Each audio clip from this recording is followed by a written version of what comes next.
श्री वल्लभाधीश की जय हो। श्री कृष्णाय नमः। श्री गोपीजन वल्लभाय नमः। श्रीमद् वाक्पति चरण कमलेभ्यो नमः। श्रीमद् भागवत महापुराण श्रीमद् वल्लभाचार्य जी विरचित श्री सुबोधनी जी की टीका 10वें स्कंद पूर्वार्ध में तामस प्रकरण के प्रमाण अवान्तर प्रकरण को 7वां अध्याय चल रहा है और 10वें स्कंद के अनुसार अपन 11वें यानी के 11वें अध्याय में चल रहे हैं। श्लोक है अपन को 7वां अपन ने कल लियो तो नहीं 6ठो कल लियो तो अपन ने और 7वें को अब आज देखेंगे।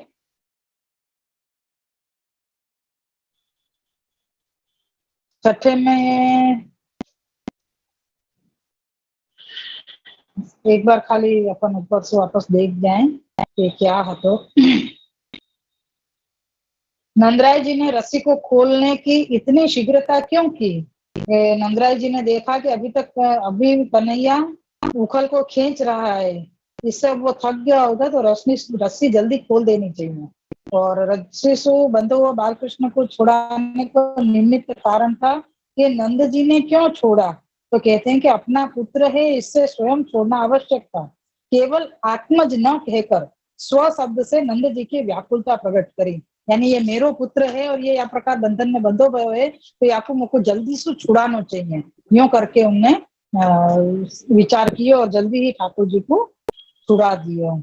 और ये कही के ठाकुर जी ने कछु धोरते लीला को भी आयो तो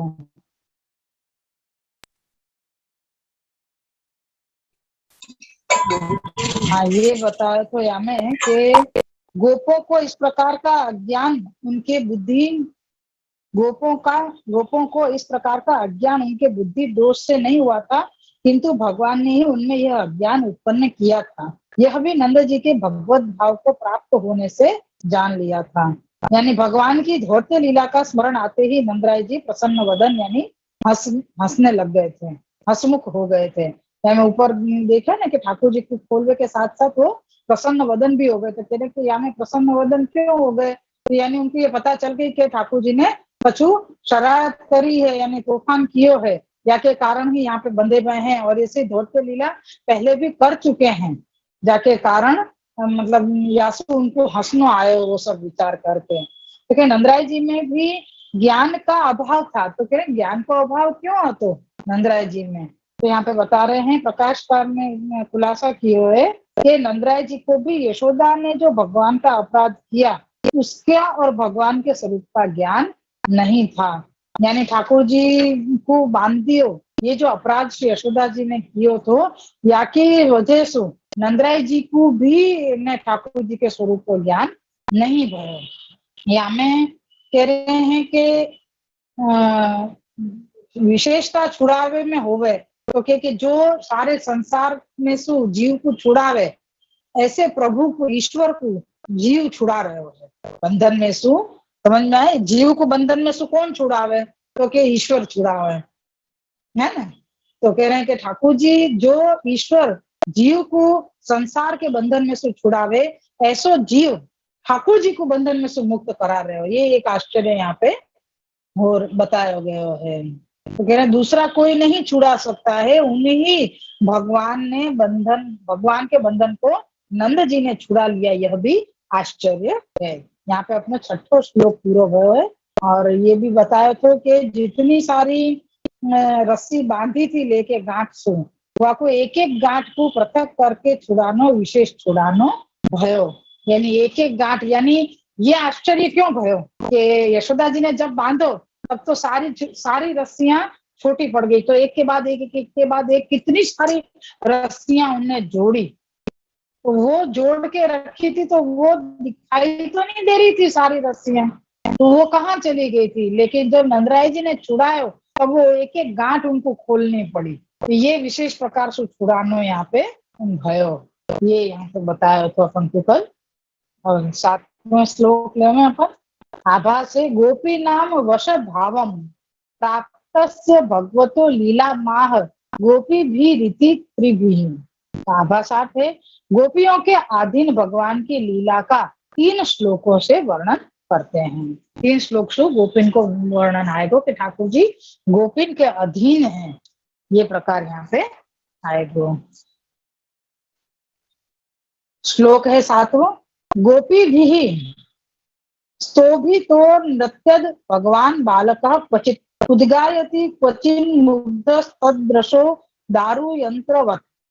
श्लोकार्थ है, गोपियों के बढ़ावा, बढ़ावा यानी सब सारे बढ़ावा देने से भगवान किसी समय बालक के समान नृत्य करते, कभी मुग्ध होकर गति और कभी तो काठ की पुतली के समान उन गोपियों के अधीन हो जाते हैं। यानी ठाकुर जी क्या प्रकार सु गोपिन के वश आते, वो प्रकार यहाँ पे बतायो। तो कह रहे हैं कि कभी तो गोपियां कहे ना कि वाह वाह तुम तो बहुत अच्छो नाचो, मेरे को पता है तुमको बहुत अच्छो नाचनो आवे, अरे मैंने वादिन देखो तो ये वो। तो ठाकुर जी अपने बखान सुन के और इन्हें सचिन व गोपी के केवे में नृत्य करने लग जाओ। अरे वाह वाह तुम तो बोलो के नाचे नचावे बाकी मैया। तो आके जैसो प्रकार से तो कई गोपी जन ने बखान करते जा रहे हैं कि हाँ अरे तुमको तो ऐसे पग नचानो, ऐसे हाथ नचानो आवे, तुम नाच के दिखाओ, नाच के दिखाओ। तो बालक कहे ना कि नहीं नहीं मुझको तो नहीं आवे। अरे नहीं तो बहुत अच्छा आवे, बहुत अच्छा आवे, चलो देखो कैसे नाचे। तो ठाकुर जी के मुझको आवे, चलो मैं नाच के बताऊं। तो वो ठाकुर जी नाच के बतावे। तो या प्रकार से वश बताए, फिर कभी मुग्ध होके गति करने लग जाए। अपने देखे ना ठाकुर जी की जो मुग्ध लीला, जहाँ में आप घुटुरोन चल रहे हैं, तो वह समय जैसे कोई परिचित है या अपरिचित है ये नहीं पता है, लेकिन वो बाहर की तरफ जा रहे हो तो मुझको भी वाक्य साथ साथ जानो चाहिए। यो सोच के वो बालक मुग्ध उसको घुटरून चलवे लग जावे। फिर जब देखे वहां के पास पहुंच के, क्या अरे ये तो कोई अपरिचित है, मैं तो आपको जानो ही नहीं, मेरी माँ कहाँ चलेगी, मेरी मैया कहाँ है, यूं ढूंढवे लग जावे। और इतना सो देखे कह रहे मेरी मैया तो बहुत पीछे रह गई, तो वापस से दौड़ के वहां पे मैया के पास आ जावे। तो मुग्ध लीला है कि अपरिचित के साथ चले गए। तो यहाँ पे बताना कभी मुग्ध होकर गति गति करते हैं, यानी ठाकुर जी मुग्ध होकर के साथ चलवे लग जाए। और कभी तो काठ की पुतली के समान उन गोपियों के अधीन हो जाते हैं। काठ की पुतली यानी अपने अंदर कोई वो ही नहीं है, जैसे तुम कह रहे हो ऐसे ही कर रहे हैं। तुम कह रहे हो कि हाँ चलो तो हाँ, नहीं चलना है बैठना है तो कि बैठ जाओ, तो बैठ जा रहे हैं, ये कर दो तो वो कर दे रहे हैं, फलाना कर दो। जैसे काठ को अपन नचा में, काठ की पुतली कैसे होगा कठपुतली, वह कुछ जैसे अंगुलिन पर नचाया जाए, ऐसे ही ठाकुर जी को गोपी जन नचावे। ऐसे गोपी जनन के वश यहाँ पे ठाकुर जी हो गए हैं, ये प्रकार यहाँ वर्णन में आएगा। वाक्य नहीं यहाँ श्री आचार्य जी ने बीच में कारिका दी है कि विद्योपजीवी नाम सेवाम ये नैव च सुखम भवे राजसी तामसी लीलाम सात्विकीम च चकारः। कारिका को अर्थ है कि जिस चरित्र से विद्या के द्वारा आजीविका करने वालों की सेवा और सुख हो, वैसी राजसी तामसी और सात्विकी लीला भगवान ने की। यानी यहाँ पे कह रहे हैं कि ठाकुर जी ने जो भी लीला करी है, ठाकुर जी ने जो भी लीला करी, जो चरित्र आपके हैं, जो अपन ने ये ऊपर देखे, अभी पूरा वर्णन आएगा इन श्लोकन में। तो यहाँ में वर्णन में मतलब ये है कि ठाकुर जी ने राजसी भक्तन के लिए राजसी लीला करी, तामसी भक्तन के लिए तामसी लीला करी, सात्विकी भक्तन के लिए सात्विक लीला करी। लेकिन ये लीला भी करी तो वो अपन अभी गान कर रहे हैं ना कि ठाकुर जी ने माखन चोरी करी, ठाकुर जी ने दधी के माठ फोड़ दिए, ठाकुर जी ने बंदरन को खवा दिए दही, ठाकुर जी बच्चान को चूंटी काट के भाग गए हैं, ठाकुर जी ने वो अलग अलग रूप धर के, और कभी कोई गोपी को पुत्र बन गए, कभी कोई गोपी को पति बन के विराज गए, कभी वहां गोपी के घर के कोई वृद्ध बन के ऐसे पगड़ी वगड़ी पहन के लाठी वाठी लेके विराज गए। गोपी जानी जो ये मेरे ही घर को कोई व्यक्ति है, और जब गोपी अपने काम में लग जावे तो ठाकुर जी घर में सब माखन चोरी है या जो भी कछु भोजन आदि व्यंजन है वो सब कछु आरोग के तोड़ फोड़ करके और भाग जाए। तो ऐसो सब जो भी कछु लीला ठाकुर जी ने करी है, तो वो सब कछु अपन आप में गुणगान कर रहे हैं। क्यों? क्योंकि आपने लीला ली, और यहाँ पे ठाकुर जी को सारो वर्णन श्री आचार्य जी ने अपन को कृपा करके या पुस्तक में अपन को वर्णन दिया। तो यहाँ पे श्री आचार्य जी कह रहे हैं कि ठाकुर जी ने जो ऐसे चरित्र किए हैं, वह चरित्र को वर्णन करवे वाले वर्णन करवे सु उनकी आजीविका भी चल रही है। जैसे कि शास्त्री जी आदि जो हैं वो भागवत जी आदि वर्णन करके उनकी आजीविका चलावे हैं। तो वो एक प्रकार है कि भाई ठाकुर जी ने अगर ऐसे चरित्र ही नहीं किए होते तो वो वर्णन क्या करते। ठाकुर जी ने चरित्र ही ना किए होते, कोई लीला ही ना करी होती, तो वो क्या वर्णन करते हैं। तो ये यहाँ पे श्री आचार्य जी बता रहे हैं कि जिस चरित्र से विद्या के द्वारा आजीविका करने वालों की सेवा, आजीविका करने वालों की सेवा या शुरू हो गई हो, ठाकुर जी के चरित्र को गान करें तो वाक्य प्रकार से उनको उनकी आजीविका चल रही है। ऐसे ठाकुर जी ने, और जो राजस्थान सात्विक जो भक्त हैं उनको सुख देने के लिए उनके जैसी ही आपने लीला करी है। अब अपनो 7वें श्लोक की श्री सुबोधनी जी ले में अपन, तत्र प्रथमम राजसिम लीला माह गोपी काहा प्रत्येकम स्व स्वग्रहम नीत्वा नृत्यं कुरुम भगवन् भगवन् लड्डुकानि दास्यामित्युक्तो नृत्यति। यहाँ से लेके किंचन नृत्य गान योर एवं उत्थायैव दारु पुत्रिकावन नृत्यति गायति च। यहाँ तक की श्री सुबोधनी जी हैं या को व्याख्या थे। प्रथम राजसी लीला का वर्णन करते हैं। गोपिकाएं भगवान को अपने अपने घर में ले जाकर, गोपिकाएं प्रथम राजसी लीला करी और गोपिकाएं भगवान को अपने अपने घर में ले जाकर नचाने लगी। उसका प्रकार बताते हैं कि घर में ले जाकर श्री कृष्ण को कहती हैं कि हे कृष्ण, आप नृत्य करो तो आपको लड्डू देंगी। गोपियों के वचन सुनकर भगवान नृत्य करते हैं। ठाकुर जी से कह रहे हैं कि मैं तुम नृत्य करो तो मैं तुमको लड्डू दूंगी। तो ठाकुर जी नृत्य करने लगे। जब भगवान नाचते हैं तो विशेष नृत्य कराने के लिए झूठी प्रशंसा करती है। यहाँ पे लिखी ना आगे कि गोपियों के बढ़ावा देने से भगवान किसी समय बालक के समान नृत्य करते हैं। तो यहाँ पे कह रहे हैं कि ठाकुर जी थोड़ा सा नृत्य करेंगे ना तो झूठी प्रशंसा करने लग जाए कि और अच्छी तरह और ज्यादा देर तक ठाकुर जी करें। तो कह रहे हैं कि जब भगवान नाचते हैं तो विशेष प्रकार से विशेष नृत्य कराने के लिए झूठी प्रशंसा करती हैं कि कृष्ण तो बहुत सुंदर नृत्य करते हैं, राम को तो नृत्य करना आता ही नहीं है।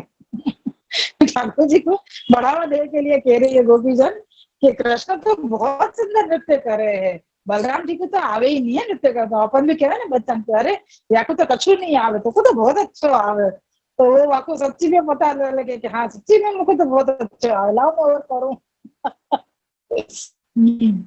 झूठी बड़ाई का निरर्थक शब्द स्तोभ है, जैसे साम वेद में भ भ भ निरर्थक शब्द है। इस प्रकार गोपियों की झूठी प्रशंसा से भी नाचने लगे। यानी झूठी प्रशंसा करना भी ठाकुर जी को अच्छा लग रहे है तो उनके वश होके ठाकुर जी नृत्य कर रहे हैं। किंतु वह नृत्य प्राकृत के समान प्राकृत नृत्य नहीं था, किंतु तंडु तंडु यानी जैसे शंकर भगवान तांडव नृत्य का प्रारंभ करते हैं ऐसे प्रकार को नृत्य ठाकुर जी ने किया है। कह रहे हैं कि ये जो ठाकुर जी नृत्य जो कर रहे हैं वो कोई प्राकृत नृत्य नहीं है, लेकिन जैसे ये तंडु नृत्य कहिए कि तंडु नृत्य कौन कर रहे हैं, तो कह रहे हैं कि तंडु और पार्वती के नृत्य से भी सहस्त्र गुना विशेष नृत्य था। यानी जैसे शंकर जी शिव जी जो जहाँ प्रकार से तांडव नृत्य करने के पहले जो नृत्य करे हैं वह तंडु नृत्य कहे हैं। तांडव नृत्य को प्रारंभ करावे को नृत्य होवे न वह तंडु नृत्य कहवे। तो कह रहे हैं ठाकुर जी ने ऐसा सुंदर नृत्य कियो जो तंडु और पार्वती के नृत्य से भी सहस्त्र गुना यानी कई गुना विशेष नृत्य है। ऐसा उत्तम और इतना नृत्य पामरों यानी मूर्खों गोपियों के सामने करना योग्य नहीं है। ठाकुर जी इतना उत्तम नृत्य कर रहे हैं जो शिव जी के और पार्वती जी के नृत्य को सुबह हजारों गुना सहस्त्रों गुना विशेष है। यहाँ पे बता रहे हैं कि ठाकुर जी जो नृत्य कर रहे हैं वो कोई साधारण प्राकृत नृत्य नहीं है। तो कैसा नृत्य है, तो कह रहे हैं कि ठाकुर जी जो नृत्य कर रहे हैं वो तो शिव जी और पार्वती जी के नृत्य सुबह हजार गुणों विशेष नृत्य है। तो क्या ऐसा उत्तम नृत्य ठाकुर जी ये मूर्ख गोपियन के सामने क्यों कर रहे हैं, तो ये योग्य नहीं है। तो इस शंका का समाधान करते हैं कि नृत्य करने वाले बालक भगवान का, तो भगवान श्रेष्ठ वाले हैं, साधारण नृत्य तो कर ही नहीं सकते।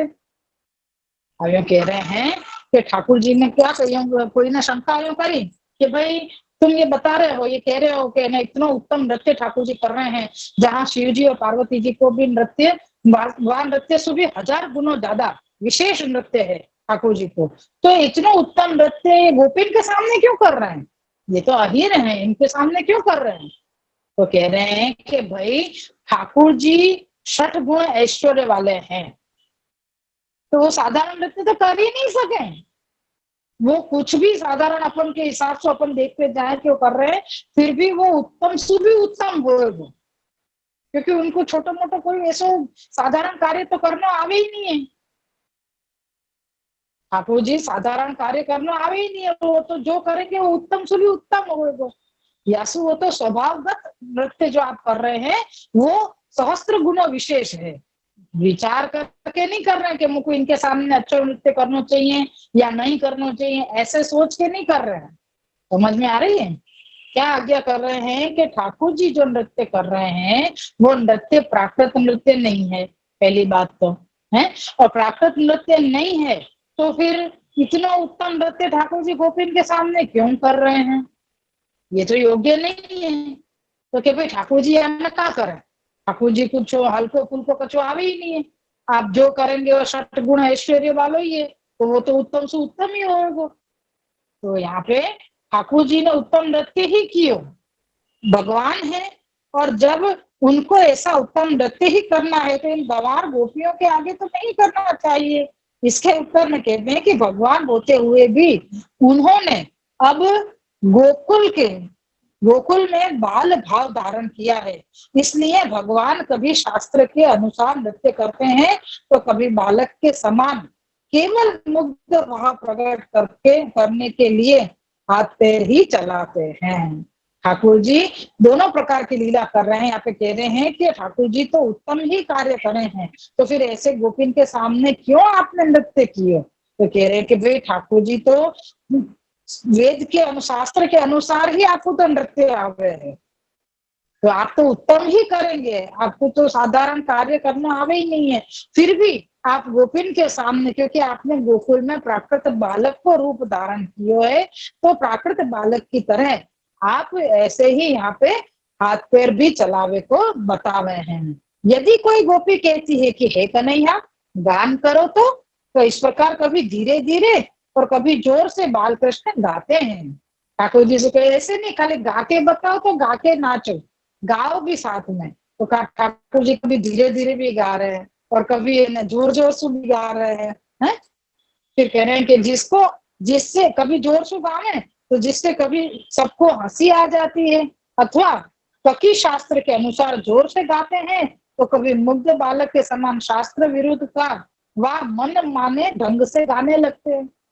ठाकुर जी कभी तो शास्त्र के अनुसार गावे लग जाए बहुत राग रागिनी के साथ में, और कभी बिल्कुल बालक को गाना थोड़ी आवे कोई, तो वो मन आवे ऐसे ढंग से गा रहे हो, कभी ऊंचो कभी नीचो टेढ़ो मेढ़ो बिना राग को, है ऐसे करके गा रहे हैं। तो ठाकुर जी की ऐसी तोतली वाणी को और ऐसे कढ़ंगो कभी और एकदम बहुत राग वालो और ऐसो गावे को सुन सुन के गोपी जन बहुत प्रसन्न हो रही हैं। तो यह प्रकार गोपियां कृष्ण को कहती हैं कि खड़े रहकर गाओ, तो खड़े होकर गाते। अभी तो नाचते नाचते गावे की कह रही थी, तो नाचते नाचते गा रहे थे। कभी कह के खड़े होके गाओ, नाचो मत, तो ठाकुर जी खड़े होके गावे लग गए। ऐसे वश हो गए ठाकुर जी। कह रहे हैं कि कभी कह रहे कि बैठ के गाओ, तो ठाकुर जी बैठ कर गावे लग जाओ। अच्छा खड़े खड़े मत गाओ, थक गए तो आप बैठ के गाओ, चलो, तो ठाकुर जी बैठ जाओ, बैठ के गावे लग जाओ।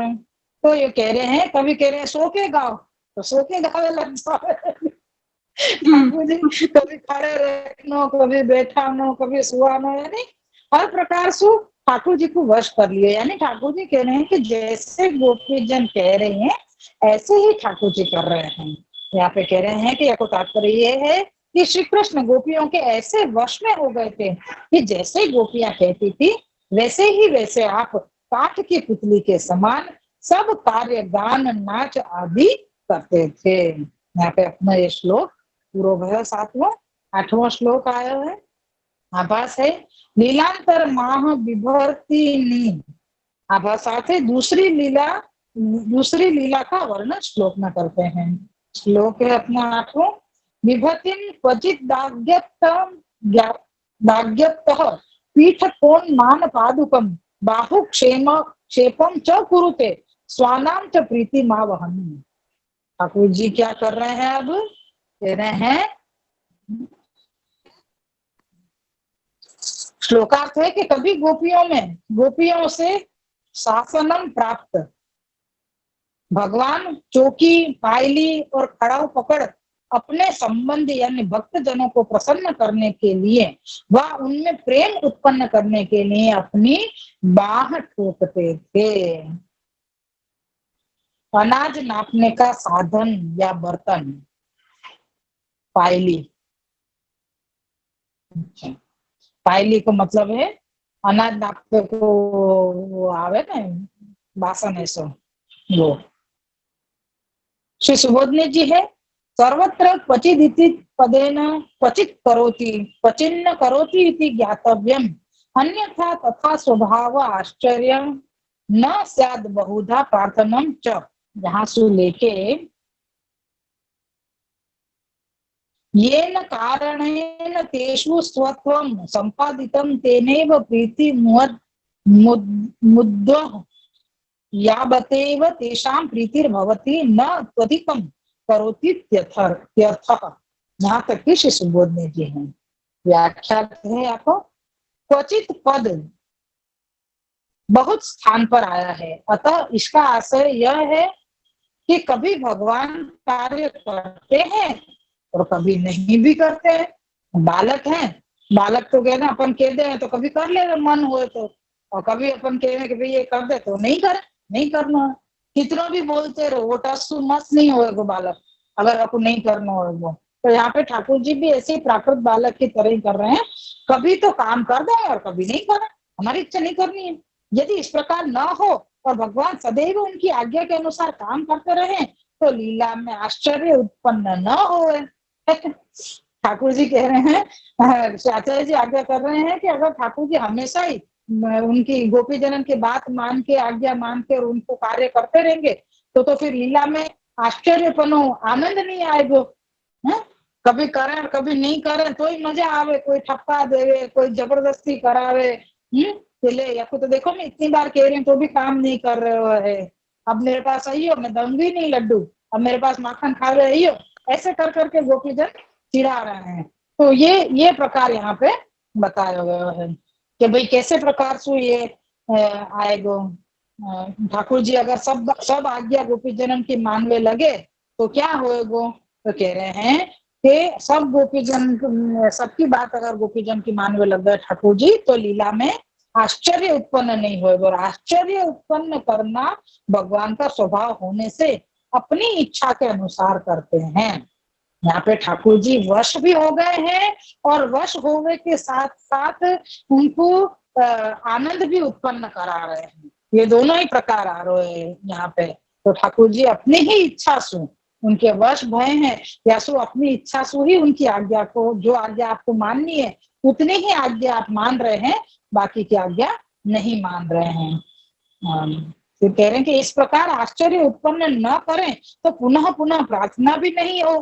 अब ठाकुर जी शू कही कि भाई फलाना काम कर दो, बालक है ना, एक बार कर दिए फिर कभी मिलेगो दिखेगो तो फिर कहेंगे ये वालों हमारा काम कर दीजिए तो जरा। ठाकुर जी के मैं कोई नहीं कर रहा हूँ, मना कर दी ठाकुर जी ने। क्यों? ठाकुर जी तो वर्ष आते करनी चाहिए थी, नहीं करो ठाकुर जी ने, क्योंकि अपनी इच्छा के आप मालिक हैं। आपकी इच्छा आती तो कर दिए, नहीं है तो नहीं किया। तो फिर अगर ठाकुर जी गोपीजनन की बात मान के हमेशा ही कार्य कर लेते तो फिर गोपीजन बार बार प्रार्थना कैसे करती, पुनः पुनः अरे ऐसे क्या करे, कर दे ना मेरा काम, ऐसे क्या कर रहे हो, जरा तो कर दे, इतो से तो कर दे, फिर मैं इतो बड़ो लड्डू दूंगी। ऐसे करके ठाकुर जी को बार बार विनती नहीं करते। कि जैसे किसी समय गोपियां आज्ञा करती हैं कि चौकी ले आ, धान नापने की पायली उठा ला और खड़ाऊ ले आ, तो वह आज्ञा पाकर भगवान उन वस्तुओं के पास जाकर उनको पकड़ लेते हैं, किंतु उनको जब उठा नहीं सकते हैं तो प्राकृत बालकों जैसे दृश्य करते हैं कि मैं बालक होने से उठा नहीं सकता हूँ। और ठाकुर जी से कोई ने कह दी कि जा वो चौकी ले आ जाके, कोई गोपी ने कह दी कि जा चौकी ले आ, तो चौकी ले गए तो सही ठाकुर जी, वहां जाके खड़े हो गए चौकी के पास। चौकी उठ नहीं रही है ठाकुर जी से, तो ठाकुर जी तो बालक है ना, बच्चा है ठाकुर जी, और चौकी तो बहुत वजनदार है, भारी है, चौकी नहीं उठ रही है। तो वहां जाके खड़े हो गए कि मैं तो छोटा सा बच्चा हूँ, मेरे से तो नहीं उठ रही है ये, ऐसे करके खड़े हो गए वहां जाके। तो कह रहे हैं कि वह वस्तु छोटी बड़ी उत्तम और निंदित हो, सब में समान भाव दिखाया है ठाकुर जी ने, सब जगह ऐसे ही किए, चाहे वो छोटी हो तो भी कि मेरे से नहीं उठ रही है, हीन हो तो भी कि मेरे से नहीं उठ रही है, भारी हो तो नहीं उठेगी, छोटी होगी तो भी मेरे से नहीं उठ रही है। बच्चा क्या नहीं मेरे से तो नहीं हो, तो वो एक ही जगह रिकॉर्ड अटक जावे, तो कोई सा भी काम कह दो आप, वो ये नहीं मेरे से तो नहीं होगा, मेरे से तो नहीं उठ रही है, फिर वो भले नहीं किसी चीज उठानी पड़ती है। कह रहे ठाकुर जी ये कह रहे हैं कि छोटी बड़ी कोई सी भी वस्तु हो, सब में समान भाव दिखा रहे हैं कि मैं उठा नहीं पा रहा हूँ। फिर क्या कर रहे हैं ठाकुर जी कि भगवान बाहुओं को इस प्रकार ठोकते हैं जैसे कुश्ती लड़ने वाले ठोकते हैं। ठाकुर जी कह रहे ओ मेरे में बहुत ताकत है, हाँ ये करके बाहु बोल रहे हैं, ये कहा मेरे में बहुत ताकत है, मैं जाकर उठा लूंगा। जिससे ये वह प्रकट करते हैं कि मुझे मल्ल युद्ध करो, कुश्ती लड़ो। मूल में दिए हुए च शब्द का भाव बताते हैं कि उनके ऊपर गिरते यानी बैठते हैं, यानी जो चीज लेवे गए हैं वह चीज के ऊपर बैठ जा रहे हैं, गिर रहे हैं, जैसे चौकी लेवे की कई, प्याली लावे की कई, आईली और सब, तो वहाँ के ऊपर ठाकुर जी गिर पड़ रहे हैं, वह चीज को उठा के गिरा दे रहे हैं या खुद वहाँ के ऊपर बैठ जा रहे हैं, ऐसे सब कार्य ठाकुर जी कर रहे हैं। तो यासु का हो रहा है कि गोपी जनन के भाव में और वृद्धि हो रही है। ठाकुर जी के ऐसी लीला के दर्शन करके तो गोपी जनन को भाव दिन प्रतिदिन और बढ़ रहे हुए, ठाकुर जी में आसक्ति प्रेम दृढ़ हो रहे हैं। तो यह प्रकार से ठाकुर जी उनके वश होवे को बता के उनको अपने में वश कर रहे हैं। ये प्रकार यहाँ पे बताया जा रहे हैं कि उन पर बैठकर अपने बल को आविर्भूत प्रकट कर मानो उनको चलाते हैं। जिसने कही ना कि ठाकुर जी कहे कि हाँ मेरे में तो बहुत ताकत है, मैं आपको उठा ही लाऊंगा, वो भले फिर हलती नहीं हो, बालक के स्वरूप में उनसे हलती भी नहीं हो वो चीज, लेकिन वो ये बता रहे कि नहीं मेरे में बहुत ताकत है, मैं आपको उठा लाऊंगा करके। श्लोक में दिए हुए स्वानाम का भाव स्पष्ट करते हैं कि जिस कारण से उनमें अपनेपन को स्थापित किया है, इसी कारण से ही उनमें प्रीति उत्पन्न कराते हैं। उतना ही करते हैं जितने की उनकी प्रीति उत्पन्न हो, अधिक नहीं करते हैं। मैंने ठाकुर जी कह रहे हैं कि हर एक आज्ञा नहीं मानेंगे। यहाँ पे अपनो 8वां श्लोक पूरा भयो, आज्ञा कर रहे हैं कि ठाकुर जी ने हर एक आज्ञा उनकी नहीं मानी। क्यों नहीं मानी? तो कि उनको जितनी प्रीति, जितने लीला करवस्तु प्रीति उत्पन्न होएगी उतनी ही लीला करेंगे। तो कभी तो कार्य कर देते और कभी कार्य नहीं करते।